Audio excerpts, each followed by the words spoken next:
This video will cover QC Hero and how to navigate QC Hero as well as your made detectors for inspection purposes.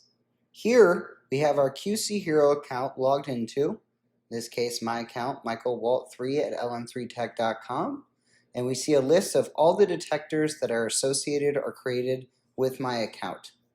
Here you have a detectors tab which lists all of your detectors associated with your account and is the current window we have open. Next, you have your current jobs tab, which lists your current jobs or detector trainings that you're running. Next, you have documentation tab, which shows you varying documentation and features associated with QC Hero, as well as details on how our AI models are trained and how our AI functions. You also have a notifications tab, which gives you notifications on detector training progress. And you also have your account tab, which you can drop down to show settings or log out of your account to access a different account.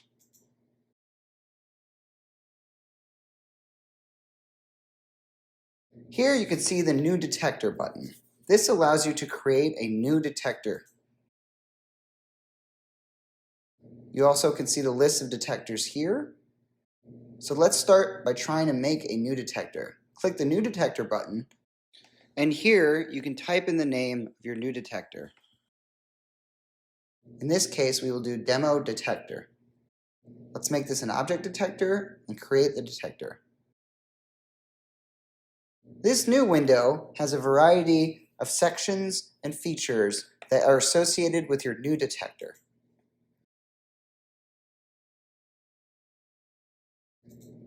Right now we are in the Overview tab, which has a detector ID,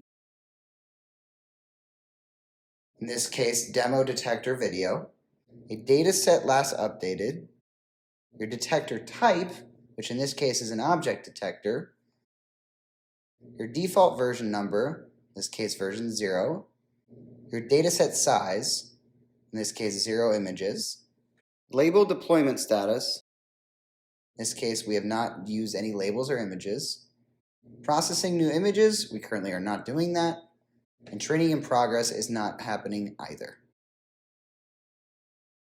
This is the Overview tab. Next, you can navigate to Training Data. As you can see here, we have no training data has been uploaded yet.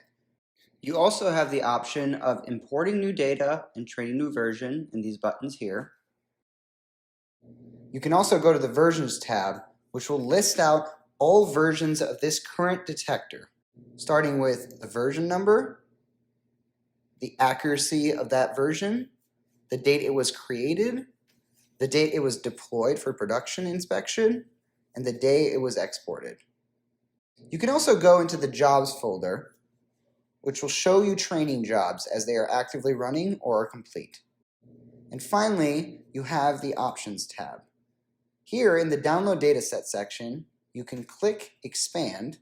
You will see a variety of options, including setting your max zip file size and selecting your email where the dataset download link will be sent. You can also recount labels, and finally, you can delete your detector.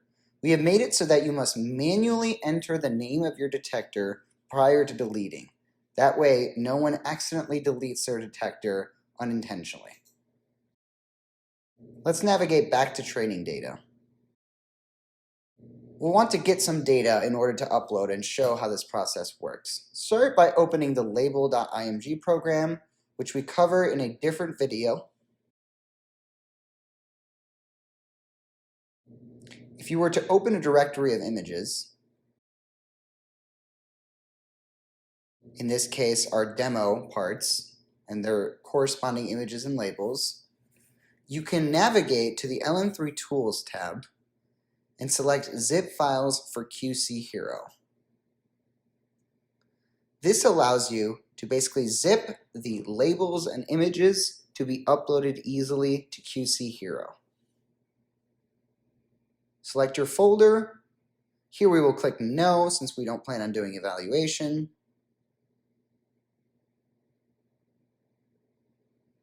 And we can click Yes to see the images and where our zip file is located. The zip file will typically be located in the folder where your images and labels are also located, just for ease of access.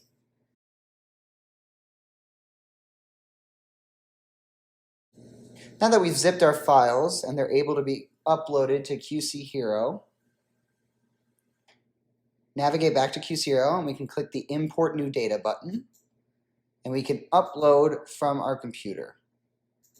Note that you could import from an existing detector or another detector by selecting the drop-down menu and choosing a detector and importing its data. But for this case, we will upload directly from our computer using the zip file that we just created. Here I'm just navigating to where my zip file is located, and I will begin the upload process. Once your files have uploaded, you will have a variety of indicators for how many images you have as well as data on your labels. Here we can see we have 15 total images, 12 of which are labeled, 3 of which are unlabeled, and it will also list the objects or your specific labels, in this case black, gear, red, and tan.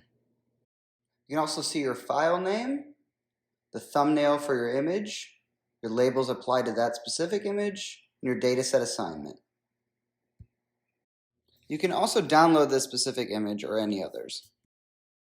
You can also delete individual images. Here I am deleting the images with no labels. Once you've deleted any images that you don't want in your data set and you're ready to start training, click Train New Version. Here you will be prompted to select your training tuner option. You can either go for faster training, which will have a worse accuracy. You can also put this at the mid-level, which will have faster training with a middle amount of accuracy, but not the fastest training. Or you can have the best accuracy and the slowest training. Typically, you will want to go with best accuracy and slowest training for training a new detector. However, you can modify this option based on your inspection needs. And you can go into advanced options to decide whether or not you want to train from scratch or from a previous version. In this case, since it is our first time training, we will select Train from Scratch. You can also set your accuracy goal, as well as your maximum training epochs. Typically for first time training, we recommend going with a maximum accuracy goal, as well as infinite training epochs. Once you have set all these options, you can click Begin Training. Once this process is started, you will see your job details, which has ID for your detector, the state of your detector, in this case it is unspecified because we just started, your detector name and file, your accuracy, we don't have results yet, so this is not available, your created version, your based on version, your creation date, your end date for the training, the duration of your training, and all of your training labels. You'll also get accuracy metrics or results. You'll get training graphs, as well as training data outliers. Here we have none of this information available because we just started the training process.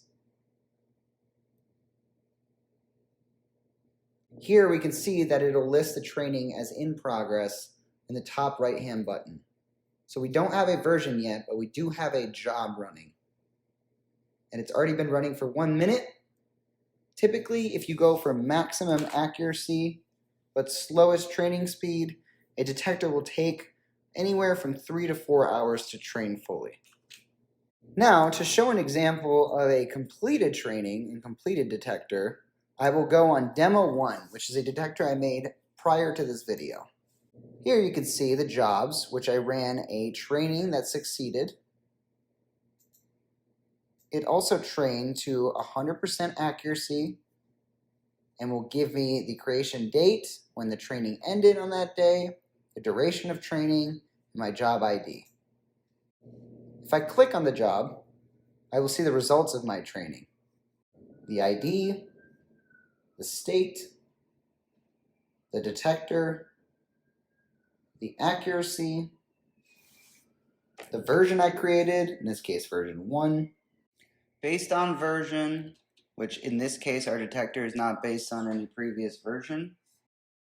We also have results for our detector training, including the training graphs shown below. You have a loss graph, as well as an accuracy graph. Loss graphs will typically want to go down and to 0. And accuracy graphs will want to reach 100 by the end of the training. In this case, we trained very well, so we reached 100 relatively quickly. There's also training data outliers, which helps you find any kind of outliers in the data.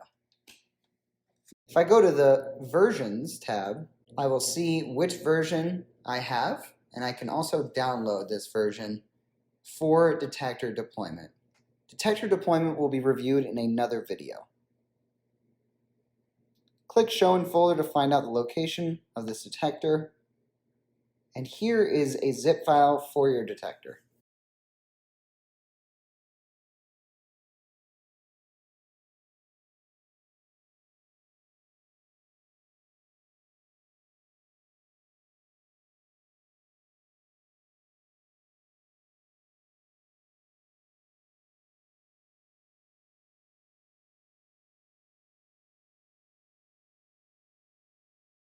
Here I will go to the PAQi configuration program to quickly show how to install a new detector in the Inspection Setup tab.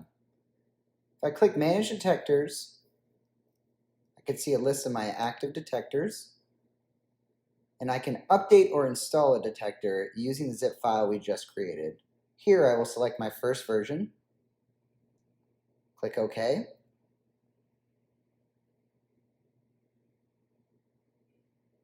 and here our detector is active and installed. That concludes your guide to QC Hero and detector creation.